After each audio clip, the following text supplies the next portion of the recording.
নমস্কার বন্ধুরা, ক্রিয়েটিভ সীমা ইউটিউব চ্যানেলে আপনাদের স্বাগত। আজকে আমি তৈরি করব ইফা ফিশ। তো ইফা ফিশ তৈরি করার জন্য আমার কাছে আছে এরকম ভেটকির ফিলেগুলো, ছোট ছোট ফিলে। আসুন দেখি এবারে আমি কি করি। মাছগুলোকে আমি নিয়ে নিয়েছি। এবারে আমি এর মধ্যে পরিমাণ মতন নুন দেব। খুব বেশি নুন দেব না, তার কারণটা আপনারা একে একে জানতে পারবেন। এবারে এর মধ্যে আমি পরিমাণ মতন বেসিক মশলাগুলো দেব। ধনে গুঁড়ো দেব, জিরে গুঁড়ো দেব। যা ধনে গুঁড়ো যাবে তার থেকে জিরে গুঁড়োটা একটু কম যাবে। একটুখানি গরম মশলার গুঁড়ো দেব, সামান্য রসুন কুচো দেব যেহেতু মাছের পরিমাণ কম, পেঁয়াজ কুচো দেব,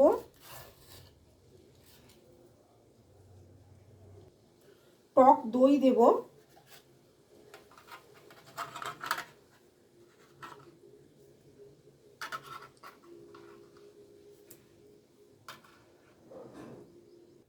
আর সামান্য তেল দেব।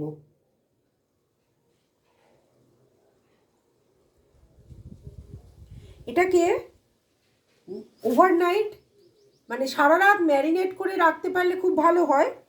তো আমি ভিডিও দেখানোর জন্য আমি অন্তত 5 মিনিট ম্যারিনেট করে রাখছি। যতক্ষণ আমার মাছটা ম্যারিনেট হচ্ছে ততক্ষণে আমি একটা সস তৈরি করে নিই। তো সস তৈরি করার জন্য আমি নেব একটা সেদ্ধ ডিমের বাইরের অংশটা।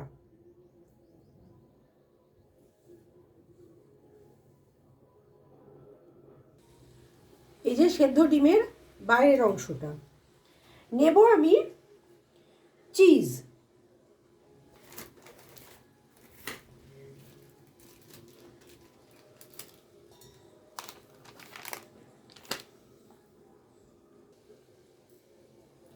দেব আমি দুধ।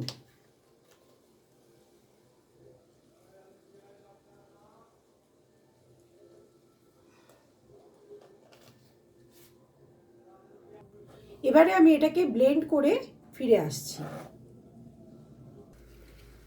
ফ্রাইং প্যান চাপিয়ে দিয়েছি, পরিমাণ মতন তেল দেব।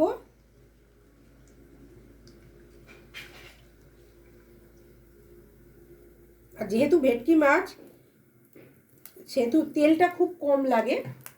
আর আমি ম্যারিনেশনের সময় মাছের মধ্যে যেহেতু তেল দিয়েছি সেই জন্যে তেল কম লাগে। তো এবারে আমি মাছগুলো একে একে দিয়ে দিচ্ছি।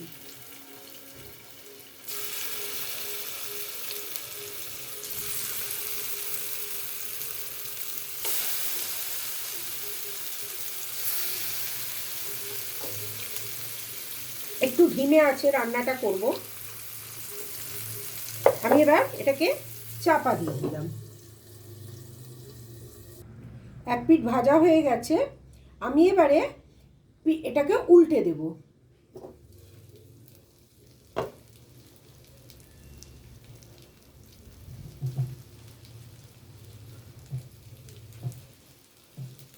আর আমার এই যে সসটা তৈরি করেছি দেখুন কেমন ক্রিমি সস হয়েছে।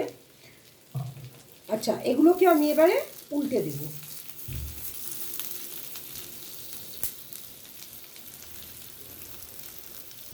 আর বাকি যে মশলাটা আছে ম্যারিনেট করা সেই মশলাটা আমি এর ওপরে দিয়ে দেব।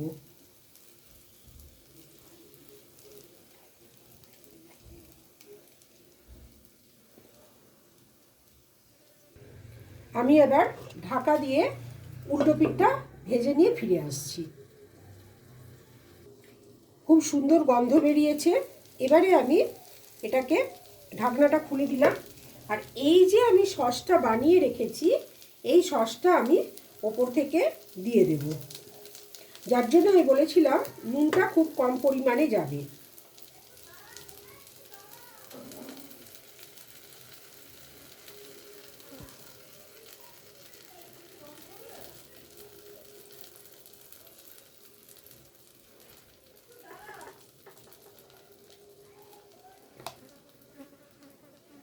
আর গার্নিশিংয়ের জন্য এই সসটা একটুখানি রেখে দেওয়া যেতে পারে। এবারে এটাকে একটুখানি ধিমে আঁচে রাখতে হবে, যেহেতু চিজ দেয়া।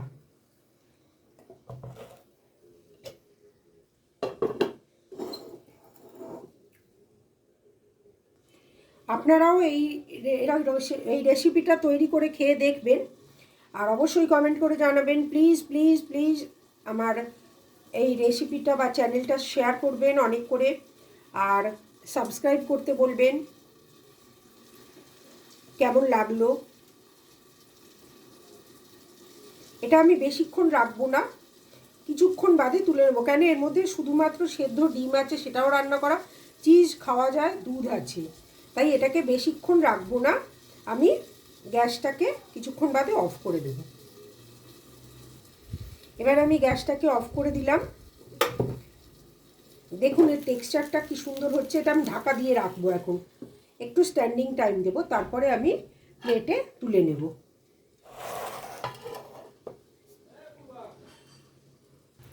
এবারে আমি প্লেটে তুলে নিচ্ছি।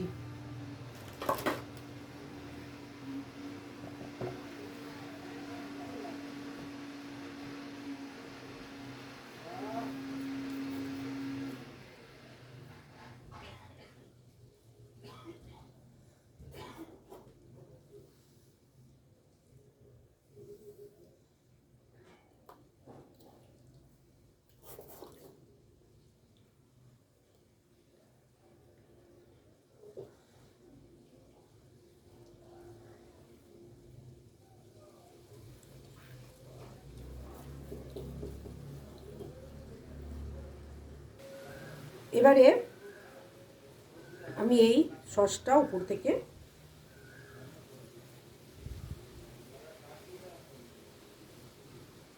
দারুণ গন্ধ বেরিয়েছে।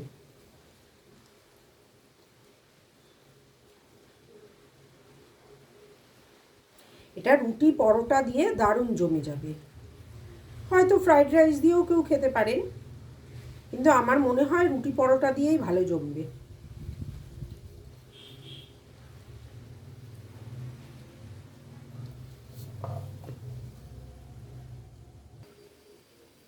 তৈরি হয়ে গেল আমার ইফা ফিশ। আজকের রেসিপিটা কেমন লাগলো আবার বলছি, কমেন্ট করবেন, বেশি বেশি শেয়ার করবেন, তাদের সাবস্ক্রাইব করতে বলবেন, এতে আমিও উৎসাহিত হব। আজ তাহলে আসি। ভালো থাকবেন, সুস্থ থাকবেন, আনন্দে থাকবেন, আর মন প্রাণ খুলে হাসতে থাকবেন।